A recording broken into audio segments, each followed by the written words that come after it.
Im Namen des Vaters und des Sohnes und des Heiligen Geistes. Amen. Please be seated.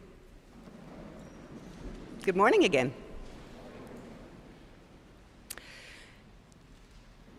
Does anybody else here just love to people watch? Yes. I really miss pedestrian precincts like they have in most old cities in Europe. Every store has part of their merchandise displayed outside, and every restaurant, cafe, bakery, and ice cream parlor offers seating outside in the warm months. The streets are wide, and there's only foot traffic and the occasional cyclist or rowdy skateboarder. Prime people watching real estate. Airports and train stations are good for this too. For example, watching two people who haven't seen each other in a while rushing to hug each other, simply a delight to watch. Make those two tiny people tiny toddlers, and your heart doesn't stop smiling for the rest of the day. Every time we see love made visible like this, and in countless other ways, most of us can't help but to be a bit happier. Like watching the husband in the restaurant who sneaks his grapes onto his wife's platter because he knows she loves them. Like teenagers laughing and dancing together. Like a small kid presenting freshly picked dandelions to his favorite aunt. When we see love made visible like this, we smile a bit more, we feel a bit better, and what's maybe most important, we are that much more likely to make other people smile and feel a bit better themselves. Visible love is catching. That's already a pretty sweet deal, right? You can catch love, but it gets better.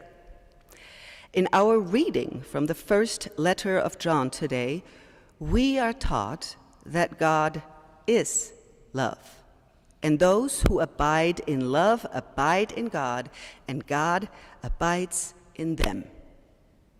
Therefore, every act that makes love visible, like that cutest of all hugs between two toddlers, every act of love makes our invisible God visible. Love expresses who God is. Love makes God visible. And we love to love. That's a great arrangement. Then why does this world struggle so hard with love? Why the wars? Why is it so hard to love our neighbors as ourselves? The neighbors who are different from us. The neighbors who live far away. The neighbors who have less than us. The neighbors who have more than us. How about the neighbors who believe differently from us? Or those who vote differently from us? Let's face it, we have a hard time loving our neighbors. Maybe the term neighbor misleads us. The first thing that we think of when we hear the word neighbor is usually the ones next door or across the street, or maybe a work colleague. In most cases these days, you kind of know your neighbors. You say hi in the street, you wish each other happy holidays, and maybe even have a barbecue together once in a while. Now, these people are relatively easy for us to love. They have so much in common with us already. They are so familiar.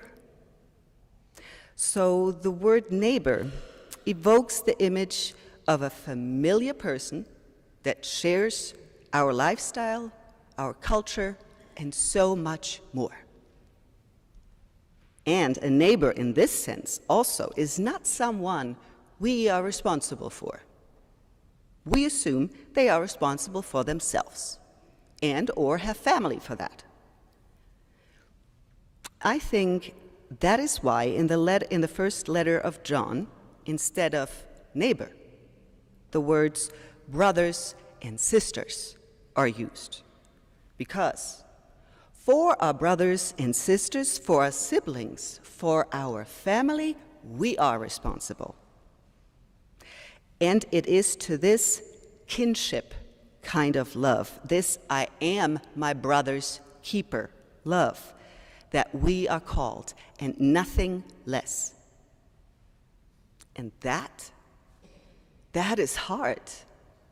That we struggle with. And it gets worse. Quote, everyone who loves is born of God and knows God. End quote. Everyone who loves. Everyone, well, that's everyone there is. There's no human being on this earth that does not love. Now, I'm not saying that everyone loves well. I'm not saying everyone loves people.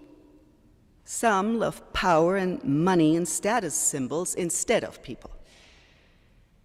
Some people seem to be incapable of loving more than themselves. That's the human condition. We are imperfect. But we all feel love somehow. And the vast majority of the people on this planet love their friends and family and want them to be safe and healthy. Whether they live next door, a state over, or across the globe, this love binds us together, whether we acknowledge it or not.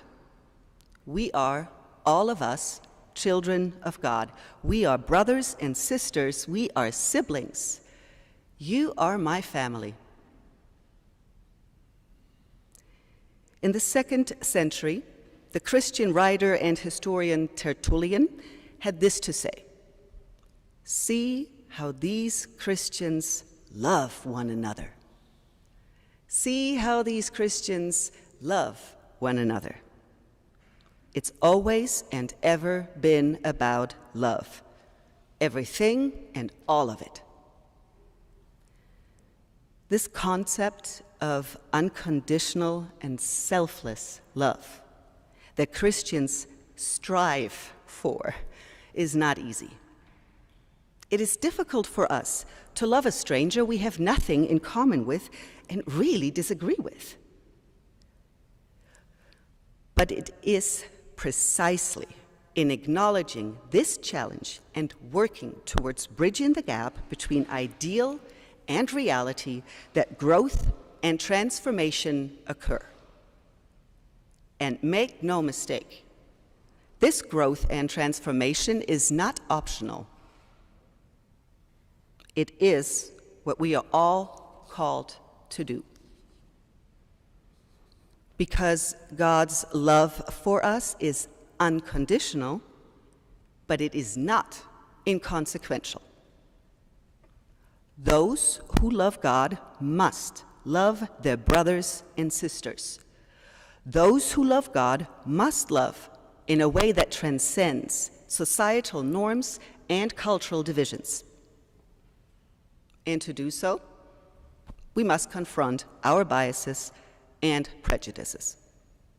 It is easier to love like-minded people because familiarity brings with it a feeling of safety that we are hardwired to crave. But familiarity is not set in stone.